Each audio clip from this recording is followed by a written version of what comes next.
This is Opposite Attractions, Season 3, Episode 12, Electric Holiday. The challenge, a robot attraction.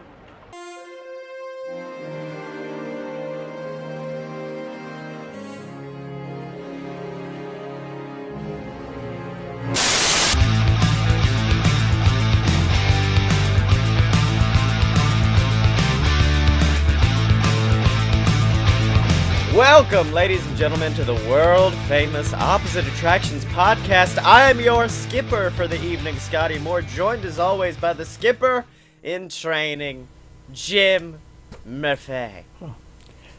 Hail and well met. Hail and well met, travelers. 'Tis good to see you today. Oh, so I trust it's a little bit late. I trust you've already called Mickey and told him that you want your bedtime message. I called him and I gave him a bedtime message as well. I told him that if he hears any noises, it's just me and Minnie wrestling. Oh man, Jim, that's a fucking mouse. That's a rat you're talking about. It's not even the fact that it's the wife of one of the most beloved characters of all time. Well, here's the thing that I was thinking about is that the voices of Mickey and Minnie were married. Yeah. And so I feel like they had to have something sometime. No, like it had to happen sometime. It had to happen. Oh, Mickey. Like, and probably just to like throw him off. Sometimes he would like try to get frisky and she would like shut him down in the voice of Martin Prince from The Simpsons. Yeah. My favorite thing about, like, anytime I see someone with, like, a Mickey Mouse bag, or a Minnie Mouse bag, or a Minnie Mouse, like, stroller, I can always just be like, oh, I worked for her husband. I'm happy. It's so weird to say, but I always love it, because they just kind of stare like, wait, what did you just say to me? I'm like, I worked for her husband. I always would tell people when I was employed there, I did something that was probably on Disney-like, in that if I saw someone wearing Winnie the Pooh memorabilia, I would tell them that they had Pooh on their shirt. Oh yeah, that's a classic. And they would kind of panic slightly sometimes. But, oh man, like, why are you telling me this? Yeah, I like earlier you were telling me about like all the different messages you could get, like Minnie. Firstly, can we just say, is there one from Donald? Because that'd be a horrifying, demonic message of just to pick up your phone and you're like...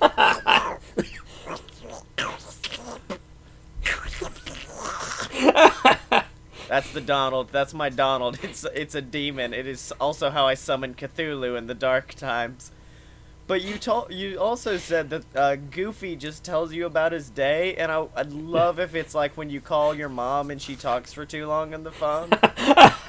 So he's just like, yeah, son, we went out and we had us a good time. Went out, had some pizza. Oh, all right, Goofy, that's good. I need to go to... Yeah, I'm telling you, that pepperoni, that's a good one. It's a little bit spicy for me, but it's all right. Goofy, please, I need to go to bed. You've been on the phone for 20 minutes with me. Well, then I had to go see Maxie. It's been a while since he got out of college. Please, stop. He starts talking about, like, horse collars, like, colon surgery. He starts complaining about the president in the middle of it. Just like, what the fuck are you talking about? I'm telling you, the Republicans, Democrats, both of them are wrong. Libertarians are the way to go. Good old libertarian Goofy. Man, one of my friends has gotten addicted to going to see the new Guardians of the Galaxy show at Epcot, and every time I get more and more mad that I never went to a tryout to be Star-Lord. Because, like, that's probably Star-Lord and Jack Sparrow are the two dreams for me that I'm a bit too big right now to get, but I mean, come on, boy. I just shut up and I'm like, hello, motherfuckers, it's me, Captain Jack Sparrow. I'd be in character. I'd have so much rum. I could probably have done Goofy. I don't know if I was actually tall enough. Yeah, you gotta be like super tall to be. You gotta be like. But I had the walk down. Like, I knew how they walked in the suit. I could pretty much nail that. Yeah. I mean, was that your dream? Was that your dream character, Goofy? No, but like all the like you either have to be incredibly short or incredibly tall, and there's really no in between. Jack is luckily about my height, which I was really excited about. There was an audition, I missed it, but it was for Jack and also Crush. And motherfucker, if there was never a time that you needed some vocal gymnastics to go from a drunk, deep-voiced British pirate to, "What's up, dude? Nice to meet you, alright." Okay, this man's on cocaine, but it's alright.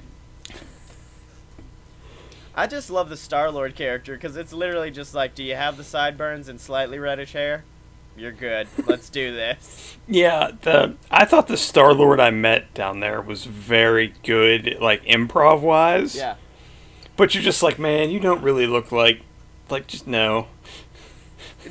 I've not seen a single one that looks like Chris Pratt. I've only seen, like, oh, he has Chris Pratt's sideburns from Guardians, and that's it. They did say, I've heard, like, thing that they said it's not about looking like the person you're trying to portray, it's about looking like all the other people that are portraying him. Oh, wow, that's great. So that way, like, one of them can, like, disappear for 20 minutes, and if a different one comes back, it's not as easily noticeable. Yeah, also, I do love the fact that means every Star-Lord, like, if you see someone walking around Orlando with that specific fucking beard, you can be like, Star-Lord? Yeah, I'm Star-Lord. Sorry. Well, I think there's only, like, 2 people that do Crush's voice, or there was when it first started.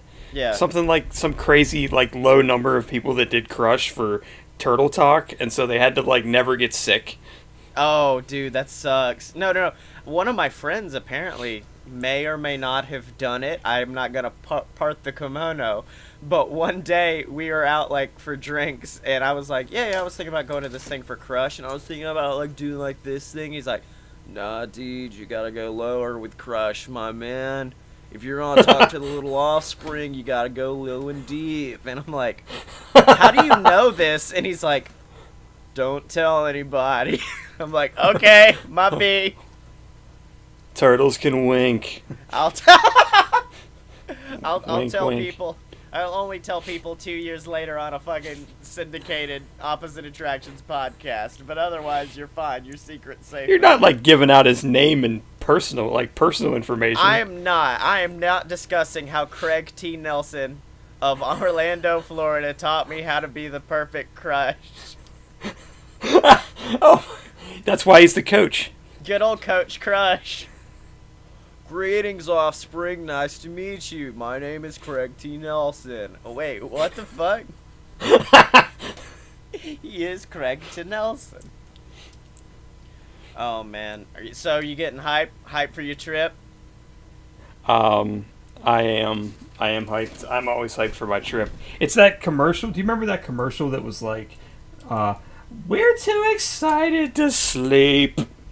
Yeah. That's pretty much me all the time.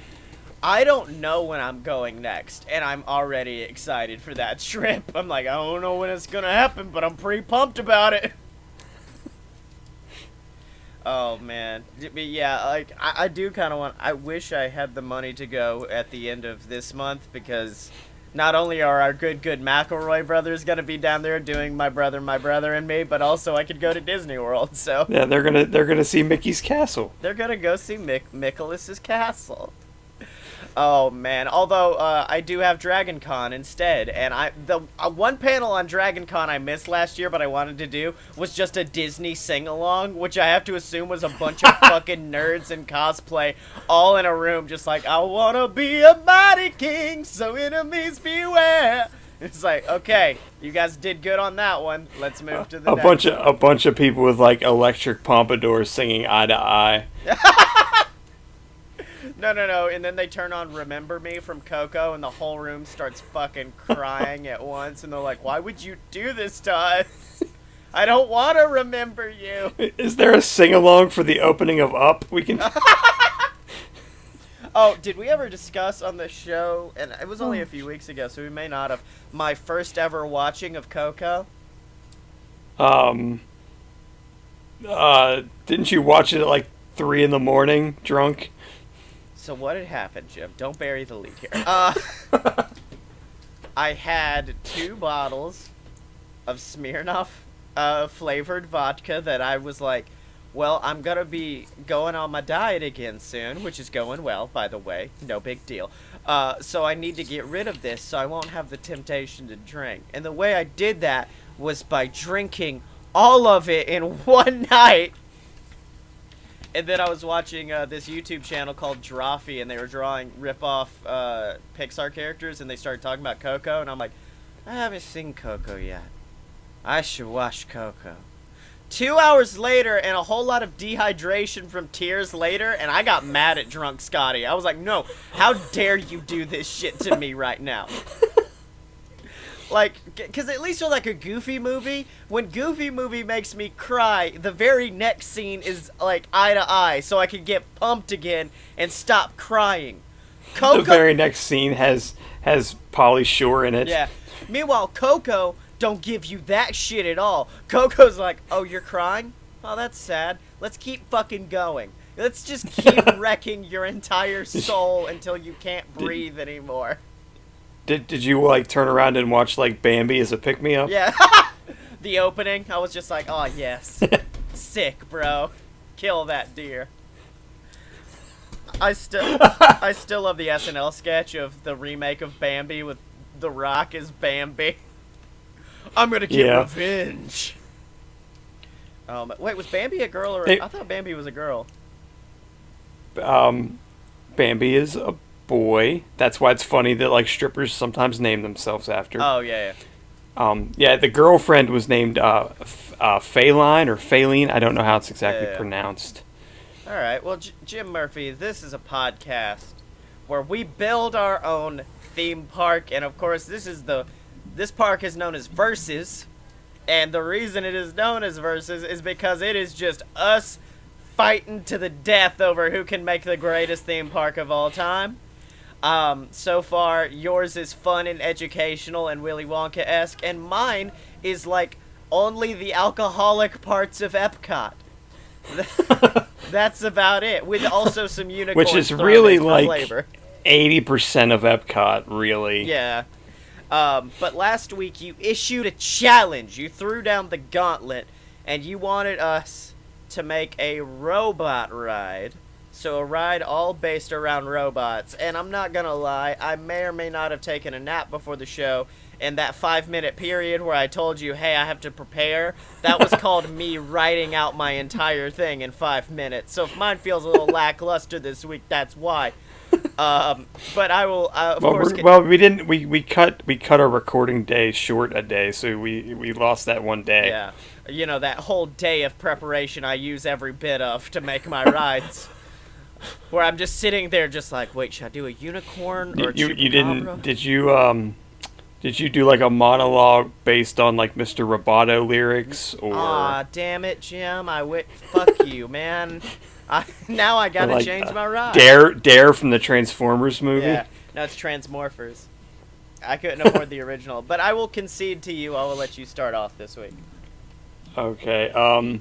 So I didn't do a ride as much as I did like a theater show because that's usually where I go with things.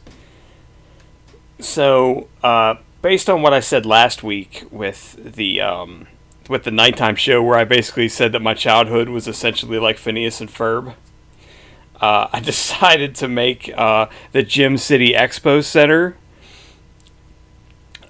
which would be kind of toward the back, like top of the park, toward the middle, I think. And inside would be the showcase of Jimagination. Okay. It's basically a giant, like, basically the queue pre-show of this attraction is like blueprints and photos and sometimes like props that are supposed to be like inventions from my childhood. Yeah. So it's almost like the opening. I didn't really. I know you haven't rode the Men in Black ride, but the beginning of it is like this alien expo that you go to. That's really cool. So it's kind of like that.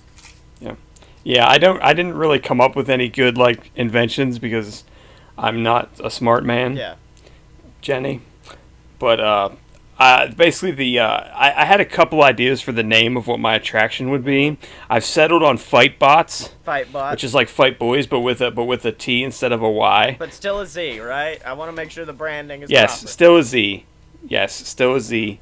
And it's essentially like a robot fight simulator. Okay. So you go into a circular theater, and you don't know what, like, you basically get chosen to, like, basically root for one robot or the other, and they just kind of randomly cut the crowd in half, and, like, one half's red and one half's blue, and that's what you're going to, that's who you're supposed to root for. So you And have made so you you're- have made the opening scene to Big Hero 6 into a ride. So, sort of, I guess. In the middle of the room, in like the actual like stage area, are two like 15 to 20 foot tall robot bodies Okay. that are sort of like in the floor, like sort of like joystick like there's just like a straight, like they don't have two legs, they just have like one sort of like base that's in the floor. Right. And the first thing you would do is once they like show you what side of the fight you're on, like a host or hostess or whatever would come out and basically say that each side is going to pick what kind of weapons and defense their robot will have. Okay. So there's sort of like an A, B, C, D like choice. Oh shit. And there's things like, so basically it's like, oh, you can have like fire, or you can have like a laser beam, or, various things like that as your weapon. Oh, I'm getting Vista And vibes off this. Yeah, baby. so they would show you sort of like how they work by first, like they would say like, this is what the fire looks like, and like some sort of thing would fall from this, like a target would fall from the ceiling, and you would see like the robot use its fire against the target. You would go through those, and then you would kind of vote on what you wanted your robot to have, and then there would be like a defensive section where like one of their arms would essentially be like a shield, but you would basically be picking the size of the shield, but like the bigger the shield gets, the slower the robot would move. Okay. So once you pick that, so then and then you would also have like a second offensive weapon, like a shoulder-mounted weapon or something. So it's like a right arm for offense, like the left arm's a shield, and then there'd be some other weapon each robot would have. And then once that was all decided, then they would basically have like a fight, but it would essentially be like a randomized set of actions that would play out, and they're like randomly one of them would win and one of them would lose, and you don't really know what side you're going to be on. And so every single time the fight is technically different, or there's, like so many different variations where you're not really going to see the same thing twice. Yeah. And like the host would kind of do like play-by-play, or there might be like play-by-play piped in. Like maybe the host could actually be like a video or something so that they know exactly what's going to happen and they could play to it. Okay. I do like the idea as well of, as you go in, it can be like when you go onto laugh floor and you get to submit like jokes. But on this one, you get to submit names for your robot, and they get picked out. So you get like 10, and then the people can vote and be like, "Our robot is named Stephanie," or like whatever. Like you get to name them. Our robot is Robot McRobot Face. Yeah, exactly. This is Robot McRobot Face. See, the reason why I want to make sure that we have that one moment where a employee of JimCity picks them out is to make sure that there's not one entitled Hitler did nothing wrong. And then it's like, wait, why are we voting on this? There's this robot's name is Visit Scotland. I think there might be a spy in here. Yeah, then you look up in the crowd and you just see me with like a giant foam finger and popcorn, like, woo! Go Visit Scotland! Oh shit, that's a good name. If you call it Visit Scotland, then when people yell "Go Visit Scotland," it becomes like a message.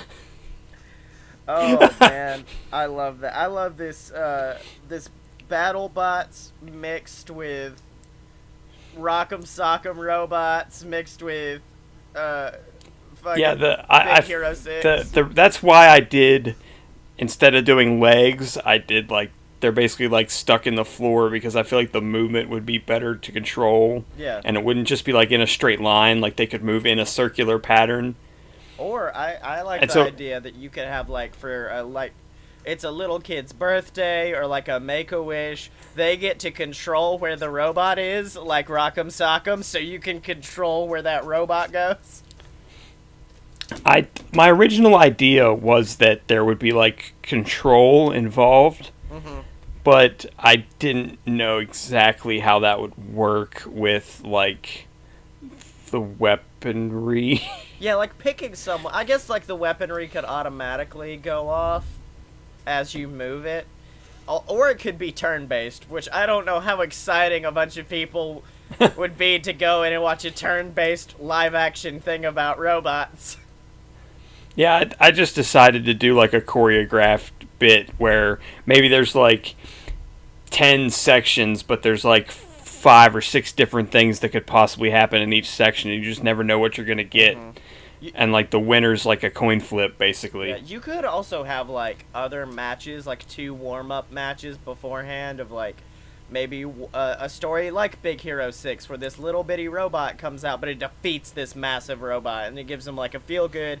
The second one has more of like 2 behemoths fighting it out, and then finally your robot is at the end. That way you can almost like, because I would assume, I mean, I guess you could find a way to have this all in one animatronic, but you could prepare the robot easily. I mean, they are like, I did say they were like 15 feet tall, but you could have them like go up and down through the floor. Like, so like just a circle would open up and it would just pop out of the floor. Yeah. And like the Hell in a Cell music from WWE would play as it rose out of the ground. The Who Wants to Be a Millionaire lights hit as they rise up. Welcome to the ring, Stephanie, taking on Killmonger was right. Let's do this in a battle for the fucking ages. Stephanie wins. Stephanie wins every time. Yeah, I wanted to like make it random what side of what you had to be a fan of, because like even if you sat in the same seat every time, you might not get the same color. Oh yeah, I could see that.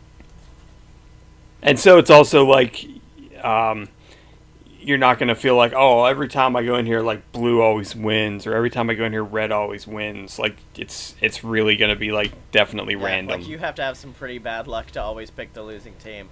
Now, my ride is, I'm breaking the gates. I'm going beyond the scope of Scottland, because I realized we've got that walkway when you go in, and then you have the 2 parks going in both directions, and we don't have anything in that area. Is Is this because robots don't have dicks for you to exploit? Yeah, unfortunately, that's what it is. No.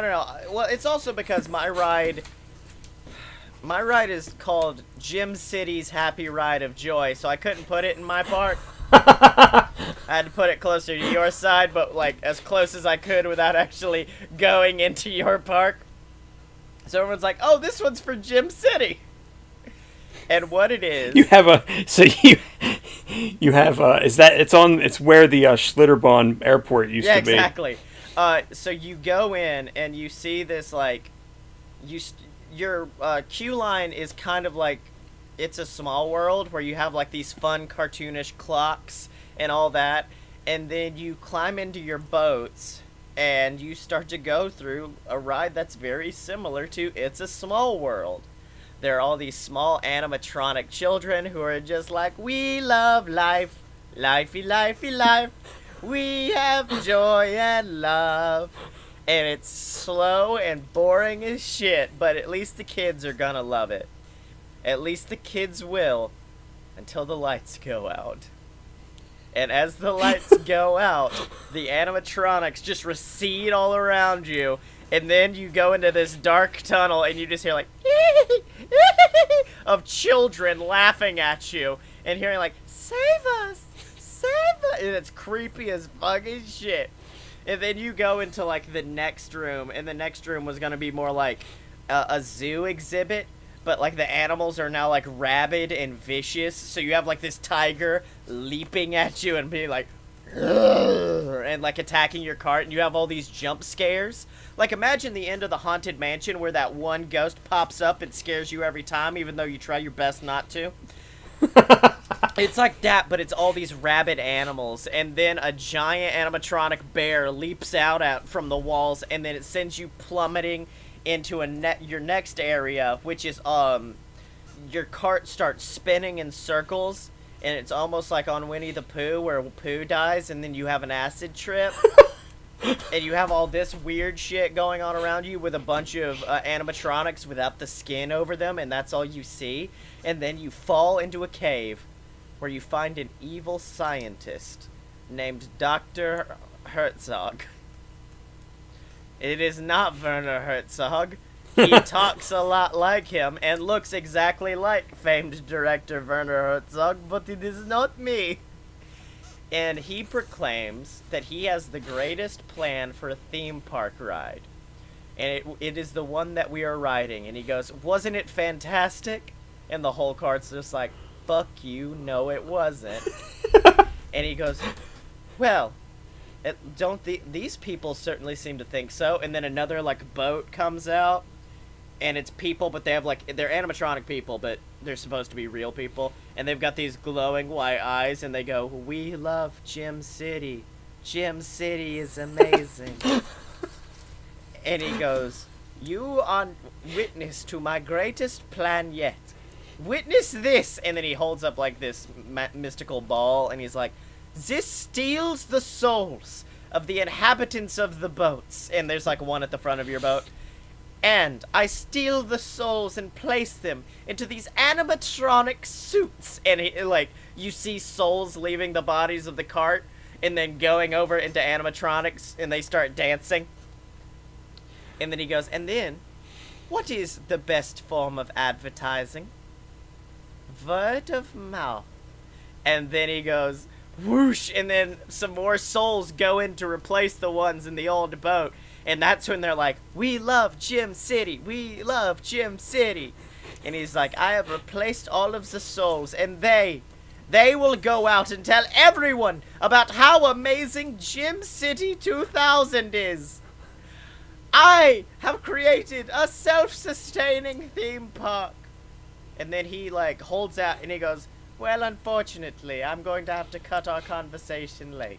Holds out the ball and starts to try to suck your souls out. But then, who comes to the rescue? That's right, it's Scottye Moore riding in on his trusty unicorn, Falstaff. And he rescues the boat of people. And he attaches a rope from Falstaff to the boat, and Falstaff can obviously fly because he also has wings. And you see Falstaff galloping around top of you as you rush through these rushing rapids to be rescued from an evil scientist. And that's JimCity's Happy Ride of Joy. Since it's not technically in my theme park, I did not want to give it a drink minimum. But I did find the best thing on the planet for my custom drink. And it's not one custom drink. It's nearly 10,000 combinations, Jim Murphy. Because upon looking up robot-themed cocktails, I got taken to tipsyrobot.com. When French entrepreneurs and Italian designers meet the most advanced technology in robotics, the result is the world's most complete, fully automated bartending system, the Tipsy Robot. It is a robot which allows users to create an almost limitless number of alcoholic and non-alcoholic drink combinations by accessing one simple app. It will then be assembled by two robotic arms whose movements, shown on a large display, mimic the actions of a bartender, from the shaking to the thin slicing of lemon garnish, even the muddling of a mojito. Currently, there is only one location, and it's obviously in Las Vegas. But there's going to be a brand new Tipsy Robot opening in wherever the fuck our place is. At the exit of my ride this week. Fun time, good time adventures. It's Cocktail starring a less robotic Tom Exactly. So, Jimothy Murphy, that's my right. I mean, do you have questions? man. I know I fleshed it out pretty well. Cruise. No, I'm good. I think I I'm like good. yours. I can get to a point where I'm like, well, let me try to figure out what this is all about. With mine, you're like, fuck it. I'm not even gonna try. I can't attempt right now. At least you don't have to pull the boat over a mountain. Yeah, exactly. That would be bad. But we're almost at the end of Versus. It's sad. I really enjoyed our time with Versus, but I don't think we're gonna have like a what stays and what goes situation. I think it just all should stay. yeah, I'm fine with that because Because if something goes, then like both of them have to go because the idea is that they're versus each other. Oh yeah. So essentially, it would be us sitting down and be like, which episodes weren't funny? Now let's break that down. But next week, I want to propose an ultimate challenge for us, which is Okay. it's Freaky Friday, Jim Murphy. We're swapping bodies. You have to make a ride for my park, and I have to make a ride Oh for your jeez. park. Okay. And it can't Okay. be like my ride this week. We can't just shit on each other's parks. We have to make a genuine attempt. Oh, this will be fun. Yeah, exactly. Will I'm assuming it will be known to the guests that it's like a swap thing. Yeah. Or are we trying to fool them? No, I like that idea even more. We have to trick them into thinking that we came up with these rides on our own. It's a bamboozler. Yeah, they vote at the end, and like if yours is better, I win. Yeah, exactly. So that's the ride. That's our challenge for next week, Jim. But until then, where can they find you on the internet? Oh. I'm on the Twitter machine at apparently smart. And you can find me on Twitter at ScottyMo. That's SCOTTYEMO. And make sure to buy all my books on Amazon. The Queasel Corp Trilogy, BS versus the Gods. Just look up Scotty Moore and you'll find it. Or of course, if you can't read, I'm sorry, but if you want a free 30-day trial of Audible to get a free copy of Queasel Corp or Queasel Corp Risen, you can get a free 30-day trial by going to audibletrial.com/BS Network. That's right, ladies and gentlemen. The BS Network now has an official Audible sponsor. It's dope as shit. I'm so hyped. And they've got they've got a huge series of books that you can choose from. Over hundreds of thousands of books to choose from. Get you a free 30-day trial. Get you a free audiobook. It supports us. You get something for free.